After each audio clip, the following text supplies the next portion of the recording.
Yo, what's up, y'all? It's Mma Analyst here to do my predictions video for UFC 114. Got a little bit of something going on my chest, but you know, you gotta look on the bright side. I kind of sound more like a man right now. For y'all who do watch my videos, you will recognize that my voice is a lot more James Earl Jones-esque right now. I just got a call from the UFC. The only on pay-per-view guy, he's out of town, so next time you hear it, it's me. I'll just let you know. Watch UFC 114 only on pay-per-view. See that? View. I couldn't have, no way I could have done that prior to this.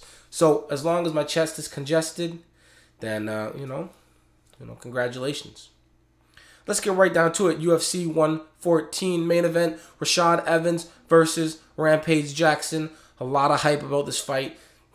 They don't like each other. I don't believe this is one of the contrived, made-up beefs so that we will watch the fight. Rampage Jackson is a sensitive guy.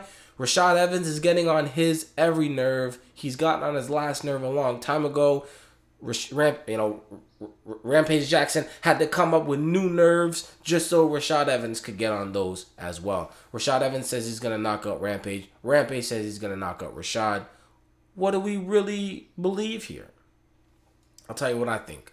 I think I'm going to avoid all of the who beat who and records and stuff like that unless it's very important.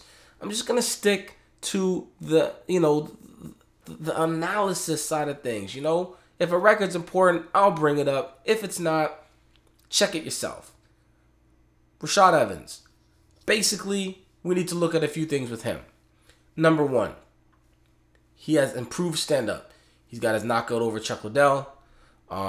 He's got, he went out there and he tried to stand with Lyoto Machida. He's got his win over Forrest Griffin. He's got his head kick over Sean Salmon, and he's a wrestler, strong wrestler. So we know that not only does he have his wrestling base, but he's gone past that. He's expanded his skills and his abilities and his game, and he can do it all over now. He can do it everywhere. I do want to bring up that tried against Lyoto Machida. The thing that we noticed in that fight, and I think it's a corner in his career, is he didn't even go, I don't think he went for one takedown against Machida. He went out there and tried to do all of his bobbing and weaving and moving and all this, and just got blasted. And then in his very next fight against Thiago Silva, none of this. None of that. Takedown, takedown, takedown. I think we're seeing a new, maybe an old, but we're seeing not the same as we've seen previous to what I would say Thiago Silva's fight. Rashad Evans, he says he's going to bring a Snuggie. He's going to bring a blanket for Rampage. And I do believe he's telling the truth. But I think he is going to try and be that blanket. I think Rashad Evans is going to come out here and he's going to try and take down Rampage over and over again. He's going to take him down, tire him out, try and, beat him up. He doesn't believe that Rampage is truly in shape, that he's taking him serious, that he's going to have the cardio to deal with being taken down over and over again. After all, how many people can just be taken down over and over again and still be fresh in the third? Not many. So I believe Rashad Evans is going to try and be that blanket. I think once he takes him down, he's not just going to try and hold him down, but Rashad Evans on the ground has never been, or at least against, very tough top guys, he's never been a guy to take somebody down and then inflict a whole boatload of damage. He'll take you down, and then it's kind of a wrestler from that point on.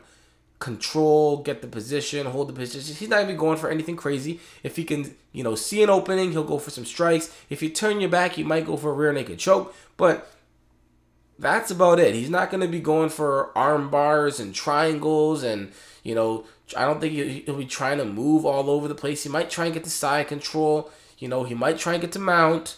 But I don't think we're going to see Rashad Evans, if he does get Rampage down, going crazy and looking for all types of submissions and trying to finish the fight. Rampage, on the other hand, he's telling the truth. He's going to try to go out there and knock Rashad out. Rampage is not going to go for any takedown. If he does, whoa, Rampage, you tricked us all. Good job. Matter of fact, now that I think about it, that would be a good game plan because nobody would have seen it coming. By the way, talking about, now that I'm thinking about it and slowing it down for a moment, I've tried to get this message to Rampage. Rampage, you're not watching the video, but someone get this message to Rampage. Come out as Mr. T. Come out with the chain. If you don't have the mohawk, I see you don't right now, so come out with a mohawk, chin strap, hat thing. Come out with your co-stars. Have them in mohawk attire. You know, have dude with the cigar and the other dude, and have them by your side. That's part of your entourage. Come out to the A-Team music.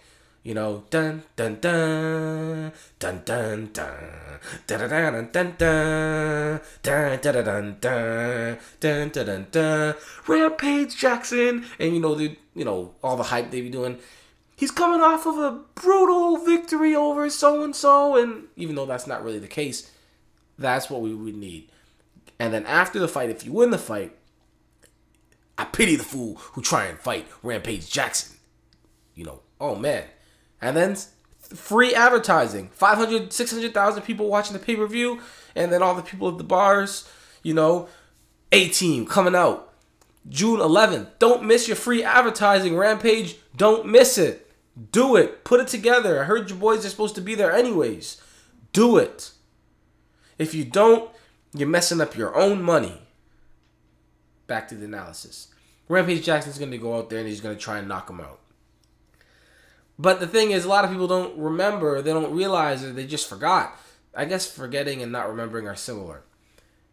Rampage used to wrestle. It's not like he's just a guy that can throw, he's Rampage. He's Slampage. Picking people up and slamming them. He wasn't doing that from punching people. He was doing that for being a wrestler. He's a strong guy. You go in for a takedown, it's body slam for you.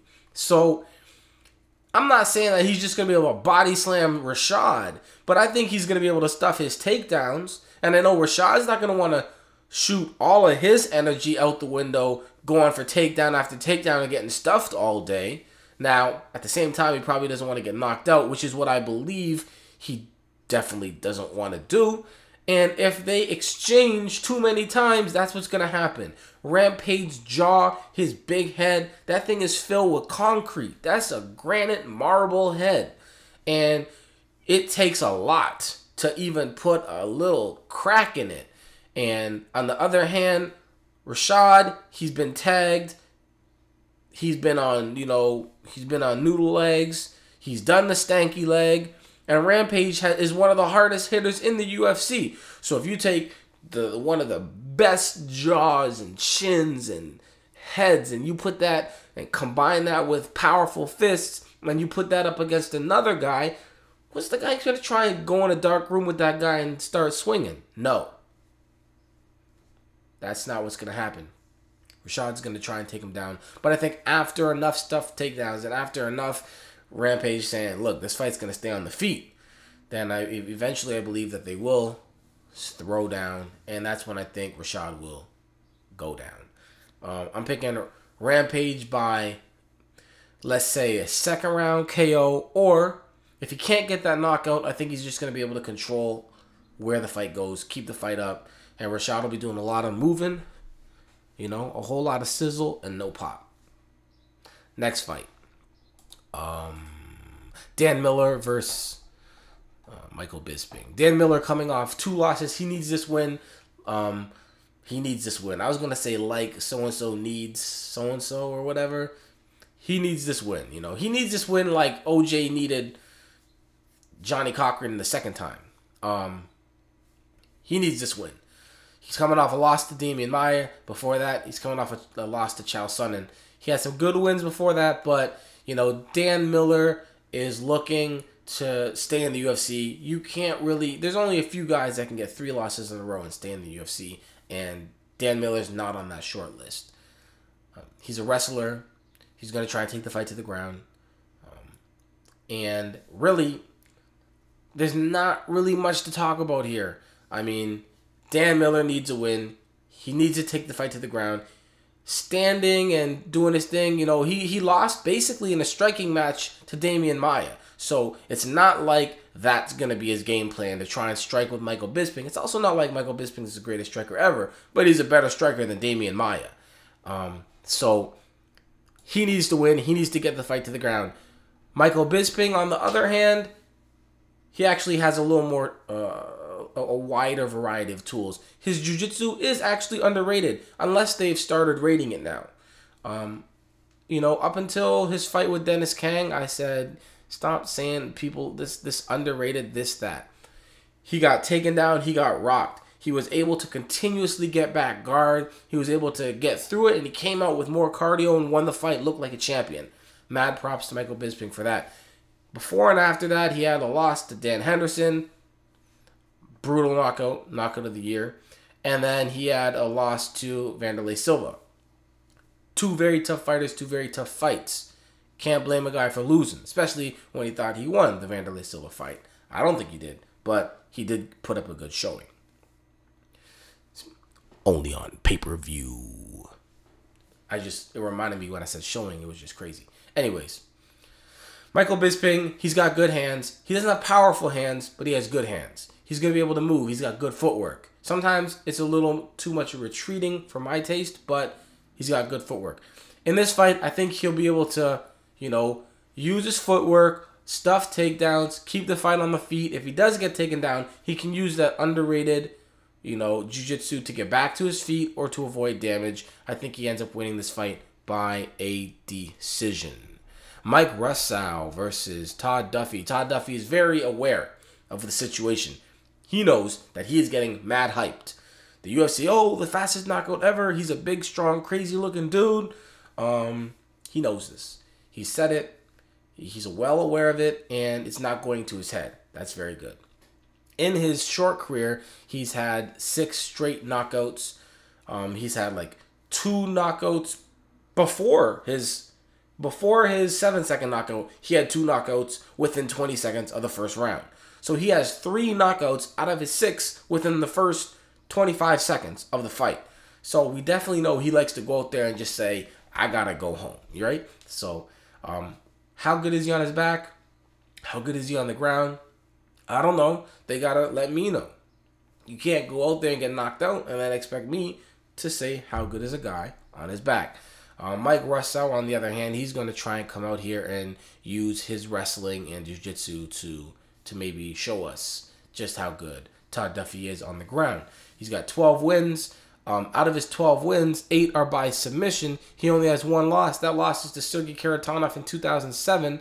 Since then, he's 1, 2, 3, 4, 5, 6, 7 submissions. Mike Russow clearly has a game plan. This game plan is going to be to try and take it to the ground. People always say everybody has a game plan until they get punched in the face. We will see. Obviously, if Mike Russow gets blasted in the face, it could be lights out. If Mike Russow gets a few takedowns and Todd Duffy shows I'm not just this big, strong block that once I get put on my back, I can't get up. My chair just broke, slapped my leg, all types of background noise. If that happens, then maybe he gets back up. Boom, knocks him out in the second. Boom, knocks him out in the third. Who knows? But I'm going to say Todd Duffy's a real big, strong guy. Powerful hands. Odds are he's not that great on the ground. Just playing the odds game. How many big, strong, muscular, crazy-ass dudes with 3 knockouts before 30 seconds is normally a good guy off their back? Doesn't happen often. I think Mike Russow is going to get the fight to the ground. I think he's going to keep it there. I think he's going to get a decision victory or maybe even a submission. Jason Brills versus Antonio Rogerio Nogueira. Brills is in for Forrest Griffin. Forrest is out. Something wrong. I don't know, his back or his neck or his elbow or his shoulder. Doesn't matter. The point is he's out. I was looking forward to this fight. I was looking for that fight. But Jason Brills is in. Jason Brills, 18 wins, 2 losses. His 2 losses are to Elliot Marshall, and then his last loss before that was in 2001. He's been fighting for a while. His wins are good wins, nothing crazy, he's coming off a win over Eric Schaefer. He's a win over Tim Boach, but no top wins. He's faced a lot of guys, and he's beat the vast majority of them. He has 9 submissions and 5 knockouts out of his 18 wins. But he's definitely never fought anybody on the level of Antonio Rogerio Nogueira. Nogueira, he only has 3 losses out of his 21 fights. He lost to Vladimir Matyshenko in 2002. He lost to light heavyweight champion Shogun in 2005. And then he lost to Sokoju with an upset of the year, probably, in 2007.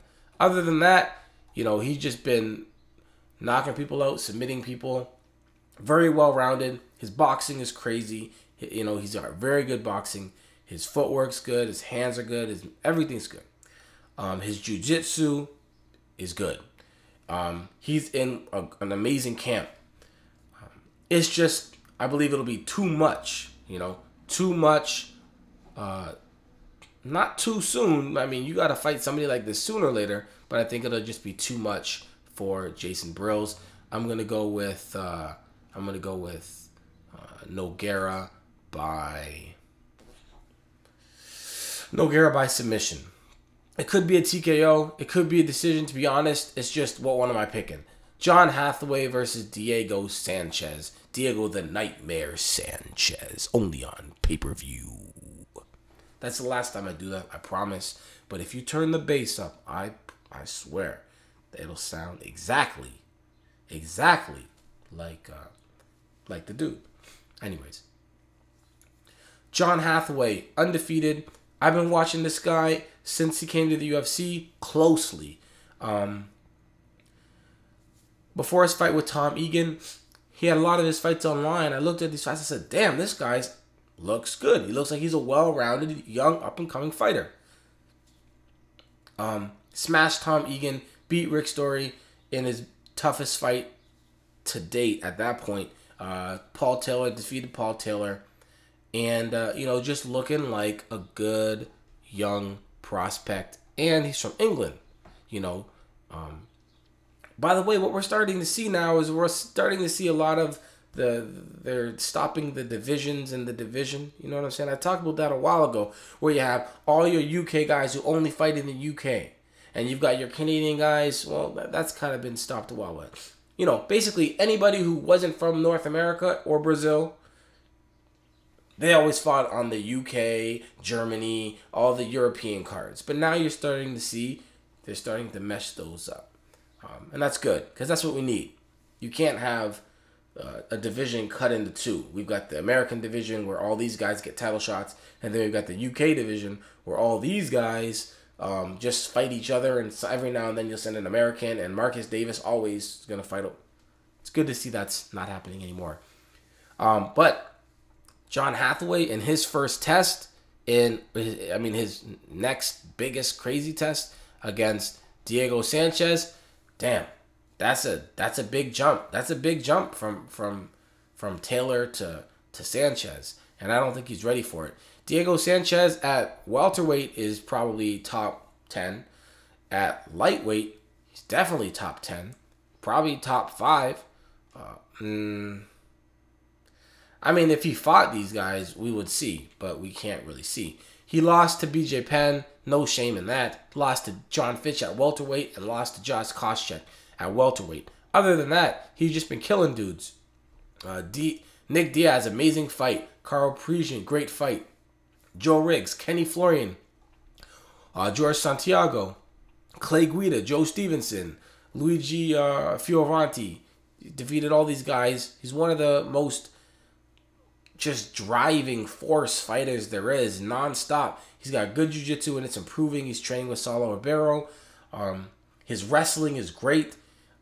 He goes for submissions. His energy and his ability to just keep going and keep applying the pressure is crazy. There's a thin line between what he does and what Clay Guida does. Clay Guida moves and he moves and he moves, but he doesn't really do anything to the guys. He just controls them and they just get overwhelmed with the fact that this guy won't leave me the F alone.